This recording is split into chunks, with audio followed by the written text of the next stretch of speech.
আজকে আমরা অপরিবর্তকের একটা প্রমাণ নিয়ে আলোচনা করব। একটা প্রশ্ন দেওয়া আছে, প্রমাণ করো যে এআই বিআই অপরিবর্তক। এটা প্রমাণ করতে হবে। তাহলে প্রথমেই আমরা লিখব, কল্পনা করি ইউক্লিডীয় অন্তরীক্ষে স্থানাঙ্ক x1 x2 x3 এবং নূতন স্থানাঙ্ক ব্যবস্থায় স্থানাঙ্ক x'1 x'2 x'3।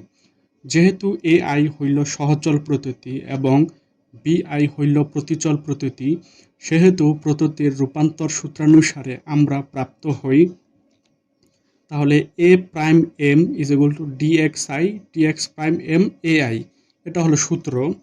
এর পরেরটা B prime M is equal to D X prime M ভাগ ডিএক্স জে ইন্টু বিজে, এটা হলো সূত্র। তাহলে এবার লিখব, অতঃপর রূপান্তরিত স্থানাঙ্ক ব্যবস্থায় রাশিটির মান নির্ণয়কল্পে সমীকরণ ত্রয়ের গুণফল গ্রহণ করিয়া লব্ধ হয়। এটা গুণ করব কারণ এখানে গুণ অবস্থায় আছে, তাহলে আমরা গুণফলটা তুললাম। এবার আমরা লিখব, পুনশ্চ দক্ষিণ হস্তের পদসমূহকে পুনর্বিন্যাস করিয়া আমরা পাই। তাহলে কি করব, A I R B J বাইরে রাখবো আর এগুলোকে ব্র্যাকেট বন্দি করে ফেলবো। তাহলে এটা তো আমরা পেলাম।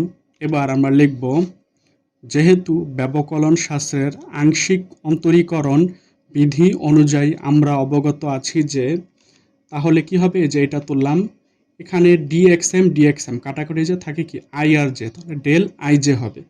এই মানটা আমরা বসাবো। তাহলে লিখব, তদানুসারে উক্ত মান প্রতিস্থাপন করিয়া প্রাপ্ত হওয়া যায়। তাহলে আমরা কি করব, এখানে এটা মান বসালাম, এইটার বদলে কি বসাবো, ডেল আই জে।